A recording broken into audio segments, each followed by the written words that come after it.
I do have to get past oodles and oodles and oodles of direwolves. One of which is trying to eat me right now. Suck it.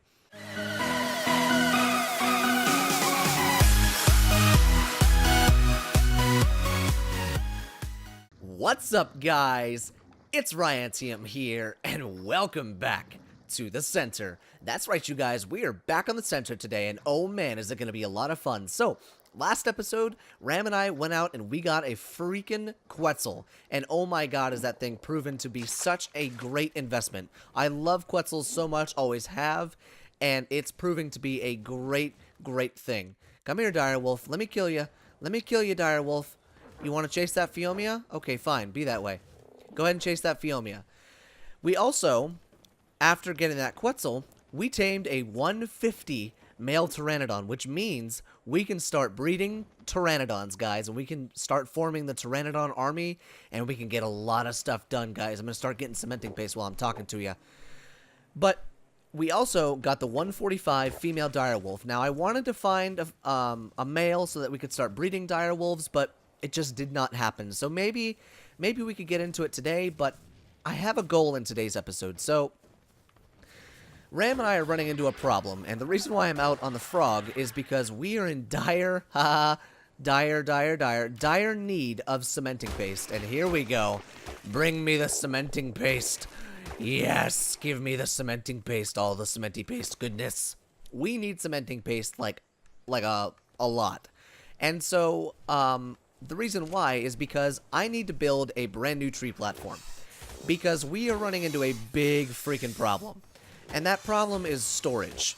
Like, we have the storage room in the treetop hotel, but it's nothing that we need. We don't have enough room for metal, we don't have enough room for wood, we don't have enough room for lumber, all that stuff. We don't have enough room for concrete, all of that stuff. So, we definitely need to get a lot of storage online. And so, in order to combat not having storage, I'm going to build a brand new tree platform.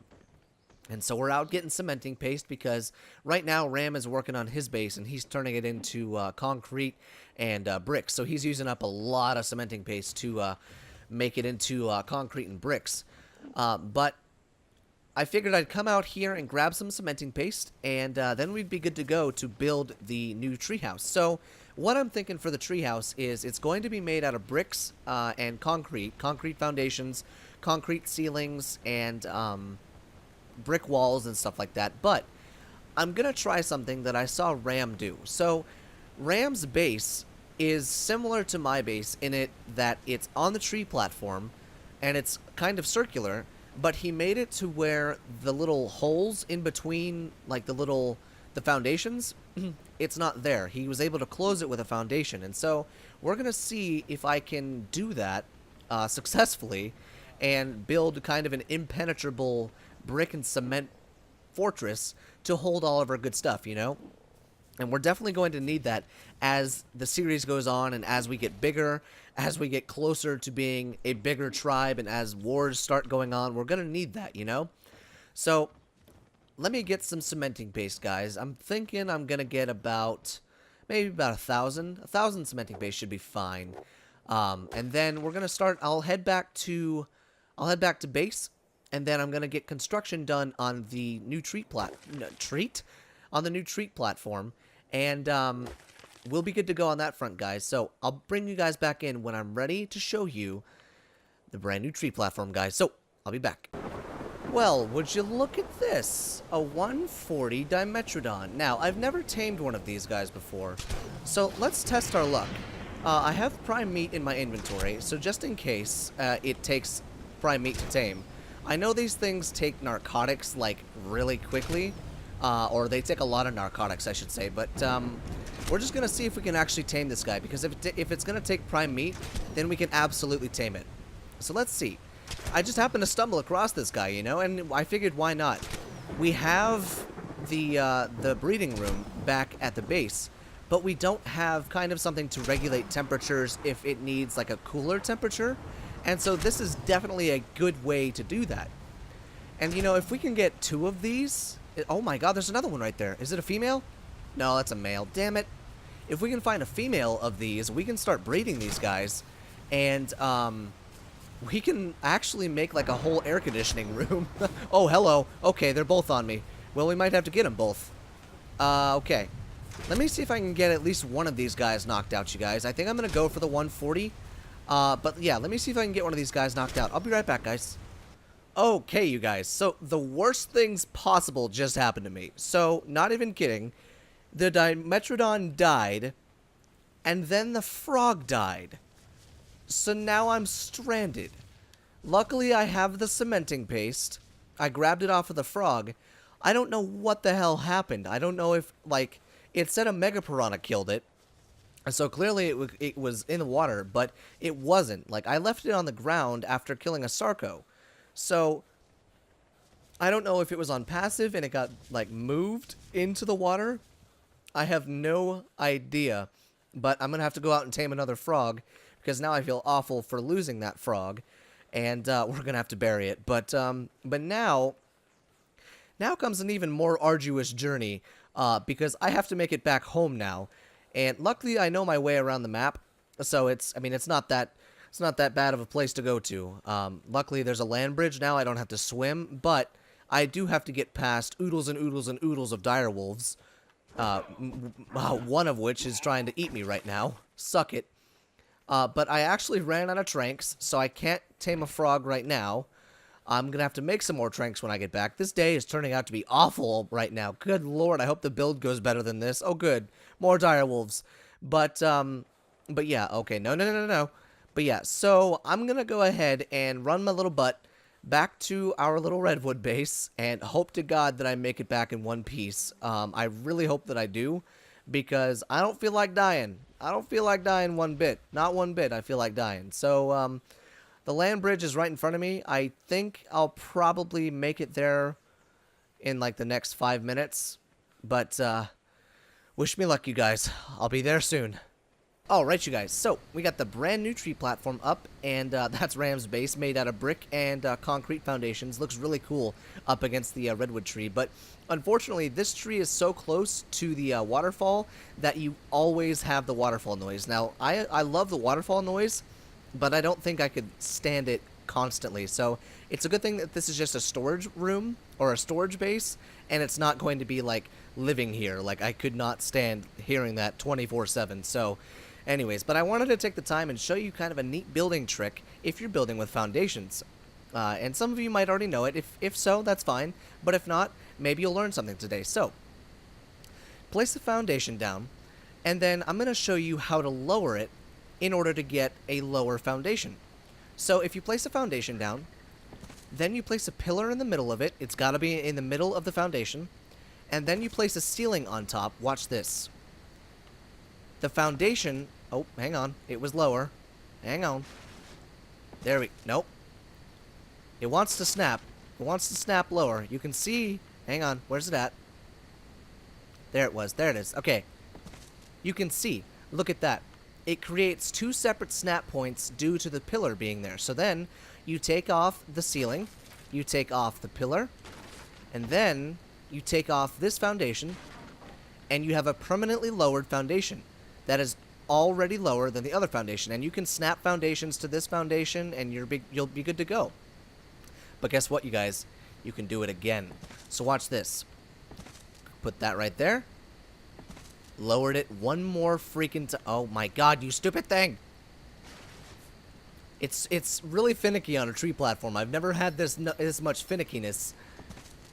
No! This is the stupid thing about arc building.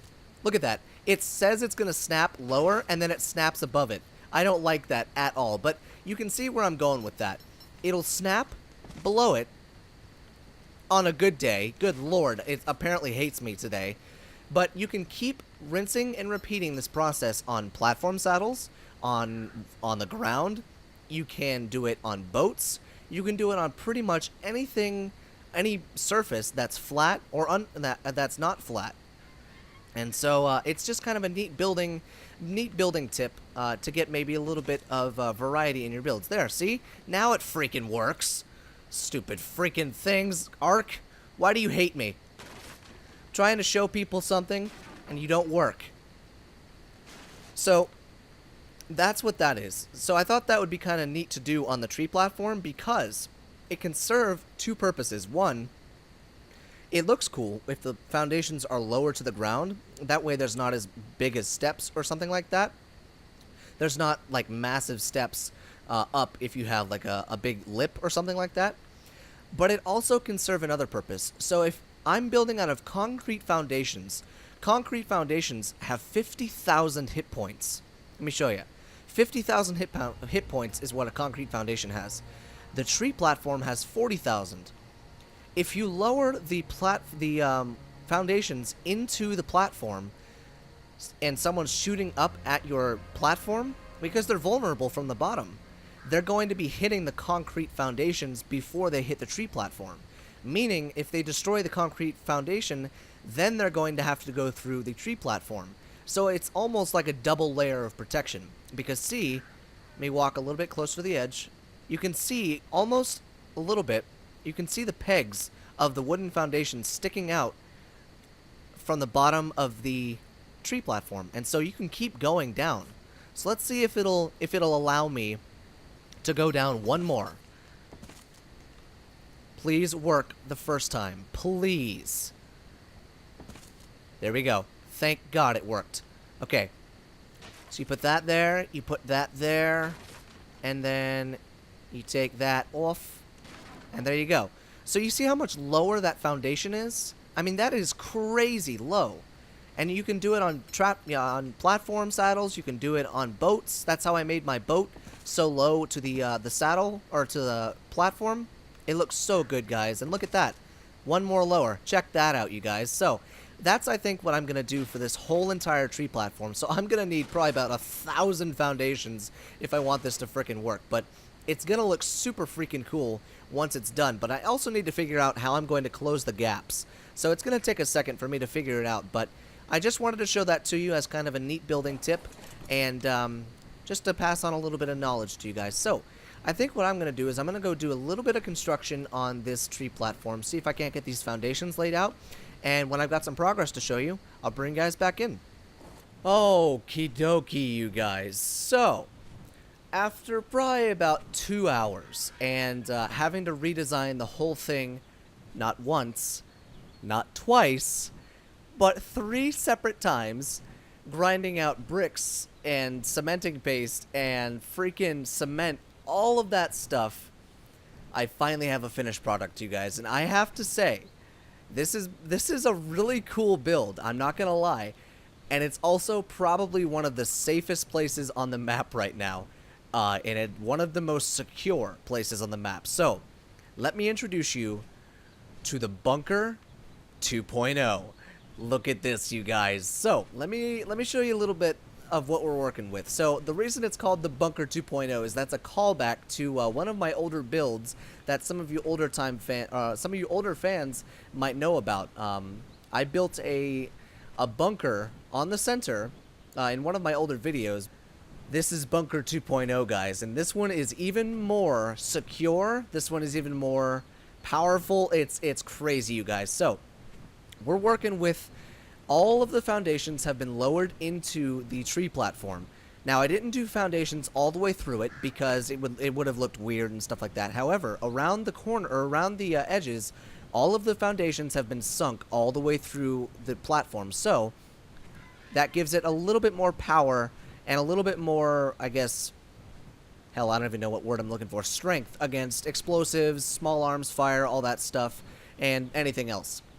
So the way I close the gaps is I just put a couple walls out past the little corner pieces right here, if you can even call those corners.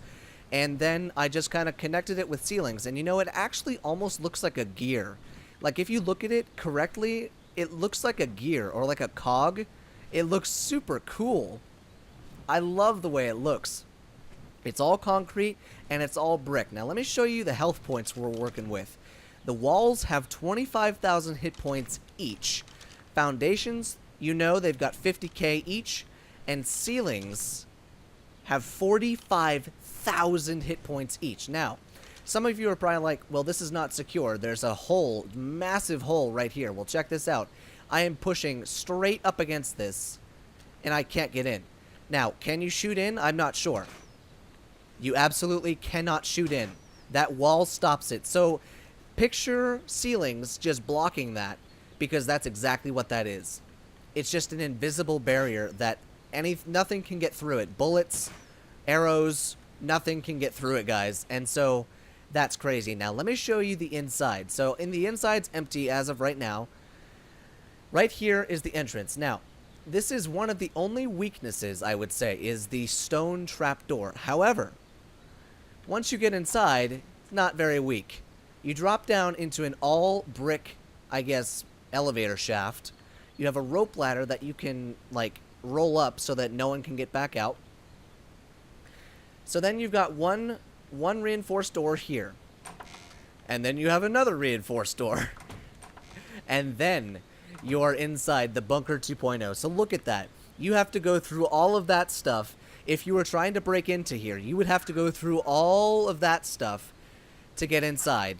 And you know what would be funny is if someone tried to do that right now and they got in and there was nothing here. I would laugh so freaking hard, because it's going to take you so much stuff. It's going to take you barrels of gunpowder. It's going to take you grenades. It's going to take you so much of everything to try and get into this bunker. And this is where all the good stuff's going, guys. You know that. You know it. You PvP guys, you know that you would put all your good stuff inside of here. So this turned out super freaking awesome, guys. And I can't wait to decorate it. I can't wait to put stuff inside of it, because right now this is by far one of the safest places on the server. Like, I kind of want to hide out in there sometimes. It's going to get used so much, you guys. But it took me so long. So, with that being said, you guys, I hope you guys enjoyed today's episode, and if you did, make sure you smash that like button, and subscribe for more daily videos, and I will see you guys in the next video.